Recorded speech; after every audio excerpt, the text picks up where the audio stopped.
Hello, I'm Aisha, and I will be going over March Book 2, pages 50 through 95.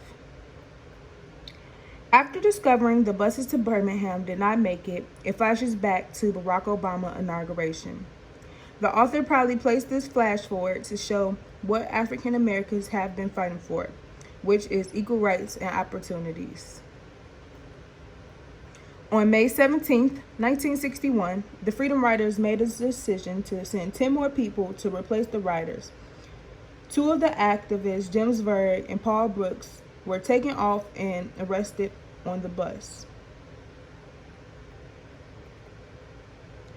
I added this slide, Nashville to Birmingham, because that is where they were going, and I want to show the distance from Nashville to Birmingham, which is not far at all.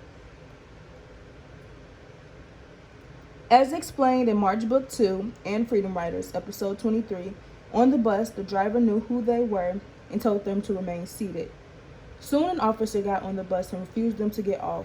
Officials began to cover the windows with paper.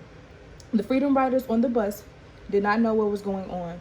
The bus took them to jail where Bull Connor ordered them to be arrested.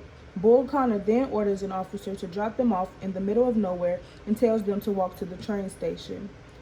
The Freedom Riders episode stated they knew not to go through the woods because they had watched cowboy movies and figured it would be dangerous.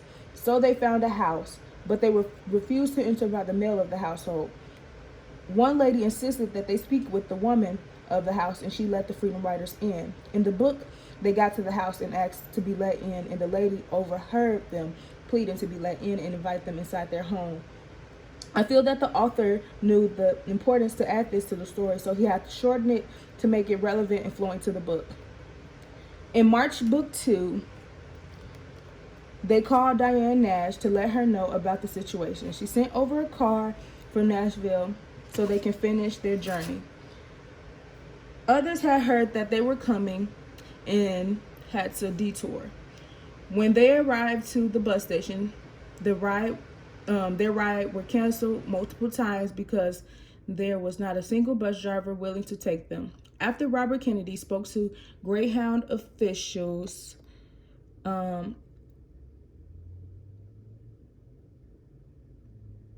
other government officials, they had a bus and was able to continue their ride on May 20th, 1961. Once the Freedom Riders got off of the bus in Montgomery, they were attacked.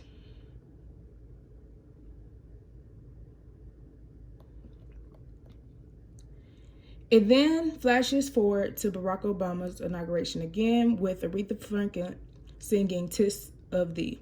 There is also small boxes placed on the bigger picture that shows the history of America. The bigger picture and the smaller boxes is ironic to me because equality is the bigger picture. I like that the illustrator included those small boxes to show then and now. They arrived on May 21st, 1961 at First Baptist Church in Montgomery, Alabama to have a meeting. Martin L. King had spoken with the Attorney General for him to send marshals to escort the Freedom Riders out of the church because there were angry white people outside. The Attorney General asked Dr. King to ask the Freedom Riders to cool off, but the Freedom Riders refused. The marshals were not able to calm the crowd, so the martial law came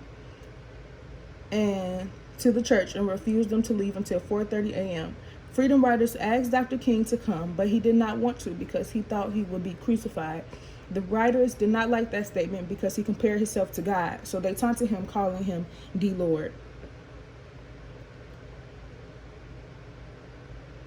May 24th, they were arrested, and Robert Kennedy, Attorney General, called Dr. King to have Freedom Riders reconsider, but Dr. King knew they were not going to because they were fighting on the behalf of the oppressed. Just